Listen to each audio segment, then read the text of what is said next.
Back for round 2 of prepping and cooking our Thanksgiving turkey. So we just got done brining it for 24 hours. Go see the last video for the recipe. I took the turkey out of the brine and I washed all of the brine off. I then let the turkey come up to room temperature. And now here comes my favorite part, which is injecting the turkey with our seasoning. In this cup, I have a stick of butter, some chicken broth, garlic seasoning, some hot sauce, and Cajun seasoning. Before we start to inject, grab a spoon and we're going to separate the skin from the body of the turkey. I take the spoon and I simply start at the cavity of the bird and put a little bit of pressure and allow the spoon to just get a little bit of separation.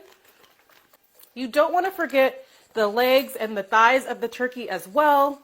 And then once you're done with the spoon, grab a fork, go underneath the skin again, and simply poke a few holes up and down the cavity so that more juice can get into the body. Now it's time to inject. Assemble whatever injector you have. I will put what I used in the description below. And you're simply just going to fill up the cavity with your juice. And then just pick and choose a few spots in your turkey and start injecting. You'll be able to see the cavity plump up a little bit as I'm injecting the liquid. I'm going to go in spots that traditionally might get a little bit dry and just keep poking in there. Try to avoid the cavity if you can. You want to make sure all the juice is going into the meat. And just continue to do this a couple of times until you feel like you've really got a good amount of juice into the turkey. Again, don't forget the legs.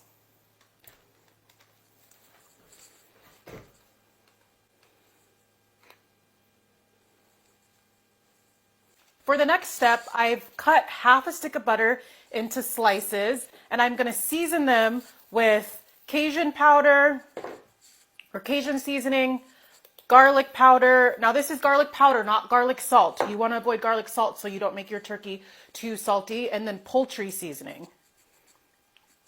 So that's what your slabs of butter will look like. Make sure you get it all over the top and the bottom. And then we're going to take those pieces of butter and put them underneath the skin. This is why we separated the skin in the beginning. Again, you want to make sure not to forget about the legs and the thighs. You see, I got butter in all the hard to reach places. That's what you want to see. Now for the next step, I am going to put avocado oil all over the turkey and put the seasonings that we just put on the butter on top of the turkey. And you just want to make sure you get it all in the crevices so that the seasoning sticks to the turkey. Again, garlic powder. Next up is Cajun seasoning. Get it all over your bird. And then last, but definitely not least, poultry seasoning. And drizzle a little more avocado oil to get it nice and wet again. This time we are going to add a little bit of salt, and we're just going to give it a good rub down. Stuff your cavity with some vegetables. I'm going to go onions, a little bit of apple. And this really is just to add a little bit of additional mass to your turkey so that the turkey cooks a little bit evenly. Last thing to point out is my turkey came with the thighs already connected, but if you don't have this contraption, then you want to get some twine and tie them together so that it cooks evenly in this area in the crevices.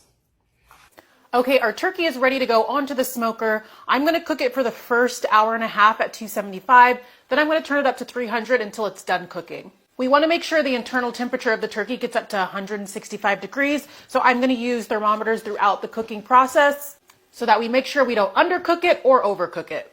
Okay, I'm just going to stick it on my smoker. It doesn't matter how you put it in because I'm going to rotate it throughout the cooking process. Then I'm going to stick in the probes for my thermometer and attach the thermometer to the side of the smoker. After about an hour, just do a quick rotation of your turkey. And if you have any side of the bird that's heating up faster than it should, face that away from the fire. Baste your turkey throughout the process whenever you want. Don't worry, that red is just from the red onion. Let your turkey rest for 10 to 15 minutes and pay attention to how much juice flows out of this hole when I pull the thermometer off. We just took the turkey off. We waited until the internal temperature reached 165 degrees. And let me show you guys what this looks like when I cut into the turkey. You can see all that juice from the injection just run out of the turkey. So good. Always make sure to let the turkey properly rest before you slice into it, and you will get these delicious, juicy results.